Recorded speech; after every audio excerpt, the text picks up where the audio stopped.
চালাবেন তখন 45 থেকে 50-এর ভিতর চালাবেন, দেখবেন মাইলেজ আপনি কিন্তু বেশি পাবেন।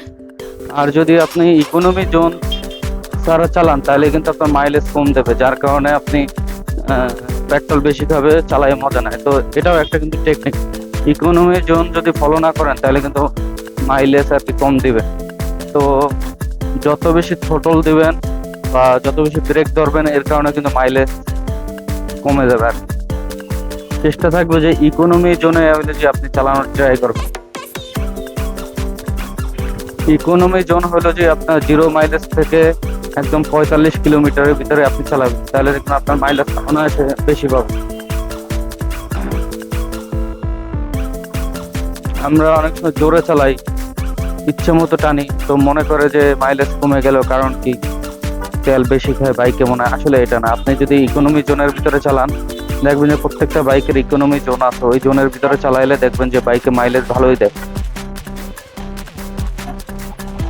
ডান দিক দিয়ে বেরোয় বন্ধ। থ্যাংক ইউ ভাই।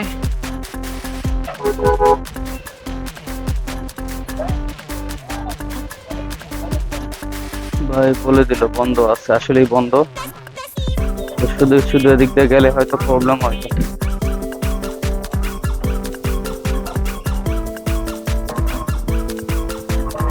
যারা প্রকৃত রাইডার দেখবেন যে পা নামাবে না, ডবলিং থাকলেও পা নামাবে না।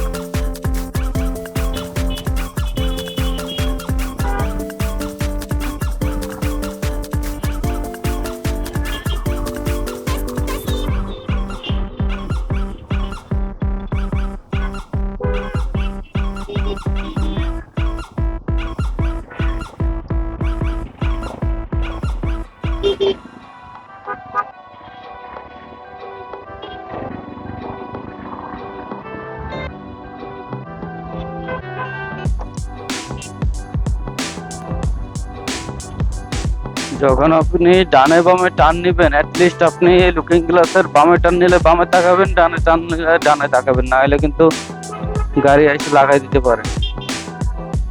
বুঝতে পারছেন? পুলিশে কয়দিন পর পর পুলিশে ধরে। এই জায়গাটা বড় সিসির বাইক দেখলেই মানে পুলিশে ধরবেই।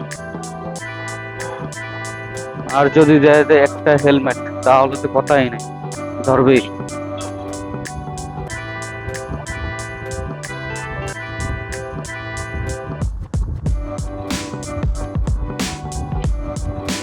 আমি দেখছি গাড়ি যখন 80 থেকে 60-এ টানি, তো তখন দেখা যায় মাইলেজ আসলে ডাউন হয়ে যায়, কারণ ওইটা হলো যে আরপিএম বেশি, আরপিএম বেশির কারণে তেল বেশি খায়।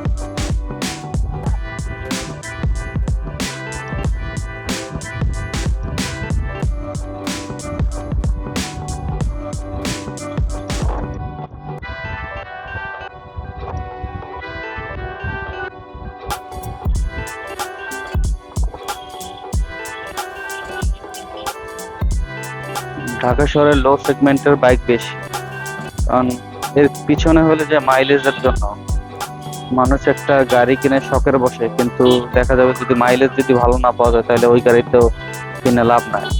এক সময় দেখা যাবে যখন গাড়ি যখন বড় সিসির বাইক পুরানো হয়ে যাবে, তখন আর মাইলেজ ডাউন হয়ে যাবে, তখন সে আফসোস করে আমি যদি লো সেগমেন্টের বাইক কিনতাম তাহলে ভালো হতো।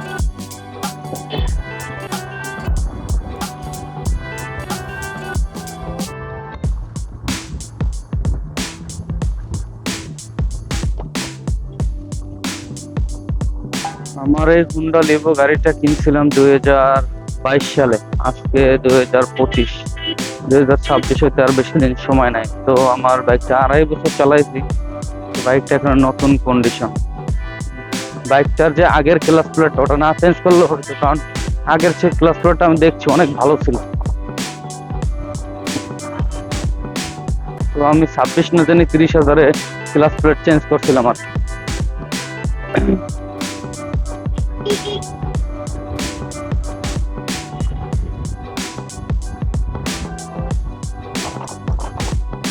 হ্যাঁ, ডান দিকে দিয়ে দে।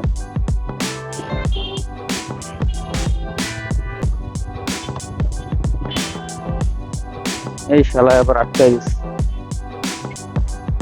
নিজেও যাইতে পারবে না, আরেকজনেরও যাইতে দিবে না।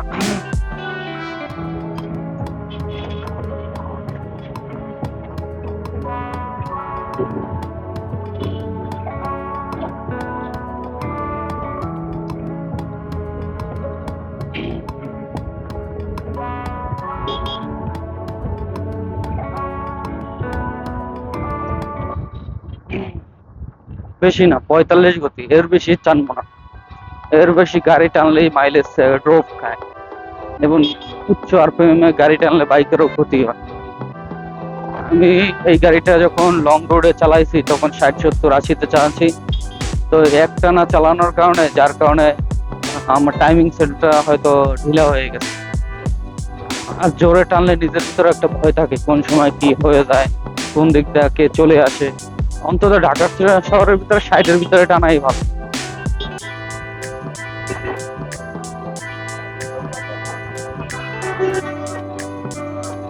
ভাইরান ভাইরান ভাইরান ভাইরান, আরে হালা হালা, কোন দিক যাইবে? সিএনজি, 3 চাকা রিক্সা সেম।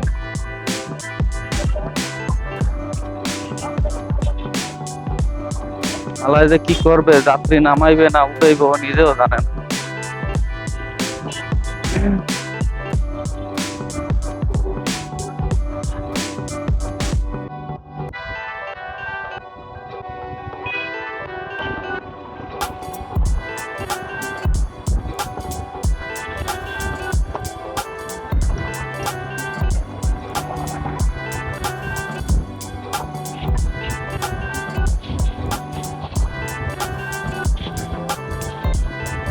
এক চান্সে ব্রিজে উঠতে যাইতে, ব্রিজে উঠতে না গেলে ভালো হইতো।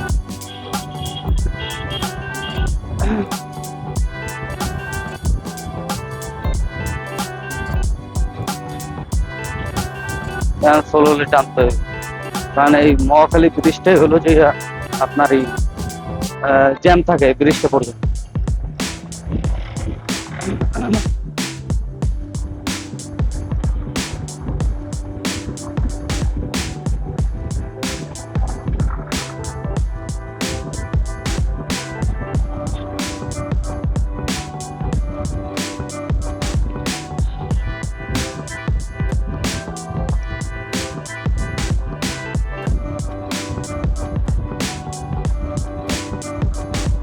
আমার ইন্ডিকেটর দেওয়ার মাধ্যমে অন্যরা শিখতে পারবে যে আসলে কোন কোন জায়গায় ইন্ডিকেটর দিতে হয় এবং ইন্ডিকেটর না দিলে কি হয়।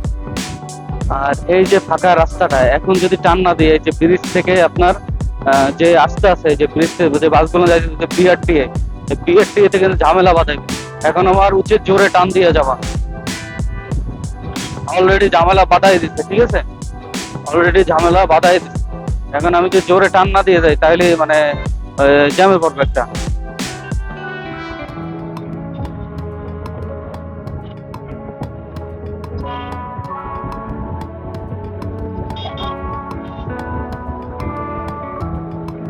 এই তো এবারে এবারে সেটে সেটে এই সেট দিয়ে যাই।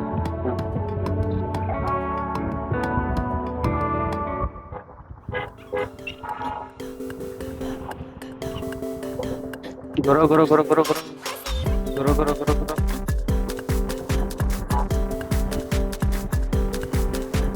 এবারে এই সেট দিয়ে জ্যাম পড়ে, বাম দিকটা কিন্তু খালি, তো বাম দিকটা যাইতে হবে। এতদিন এই কর্নার দিক।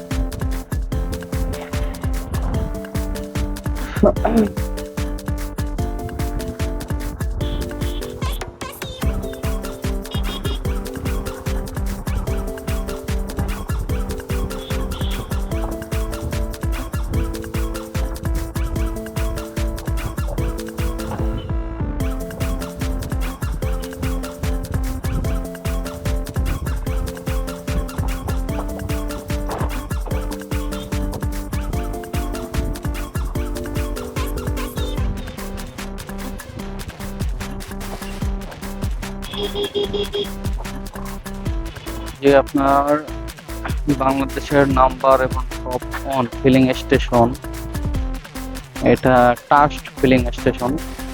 তো মানুষ দেখবেন যে এখান থেকেই মানে আর কি তেল ভরে।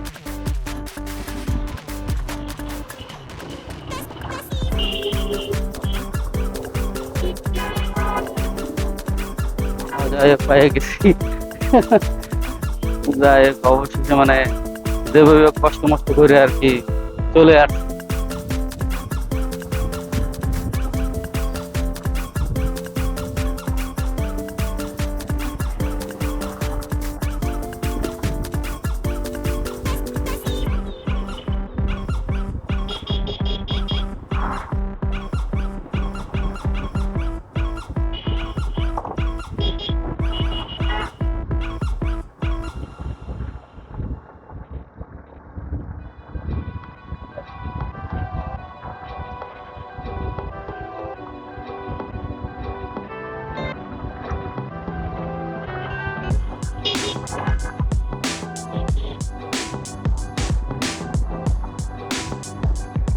ওমা, এই শালা তো বদমাইশ, কোন দিক দিয়ে কোন দিকে যাবে না নিজেরাও জান।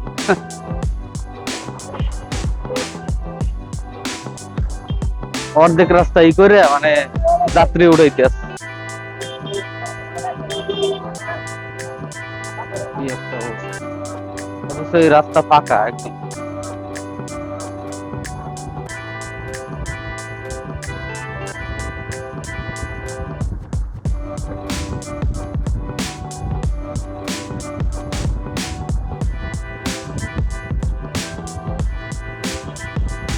এরকম যদি রাস্তা থাকে ঢাকা শহরে চালাইয়া মজা আছে।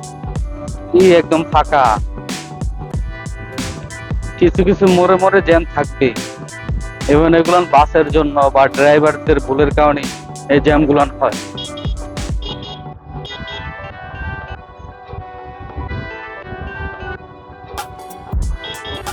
ফুট ওভার ব্রিজ থাকলে তারা কি আর কি মানে ফুট ওভার ব্রিজ ছাড়া রাস্তা পারাইতে আসে।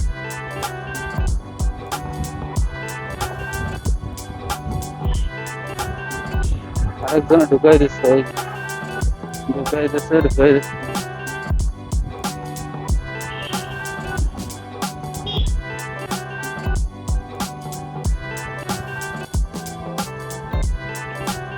মামারা ওখানে গল্প গোল মিটিং করতেছে, আর এদিক দিয়ে মনে করেন যে জ্যাম হইলো না কি হইলো ওইটা দেওয়ার বিষয় নাই তাদের।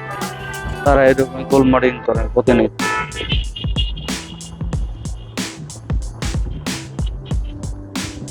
কনস্টেবলদের খাটায় আর নিজেরা হইলো যে এই করে।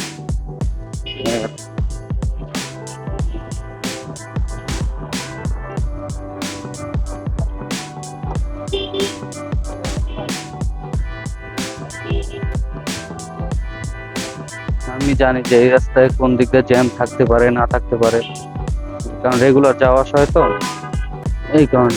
এই যে মামা টেসলা, এই টেসলা হইতে সাবধান, আর কিছু না।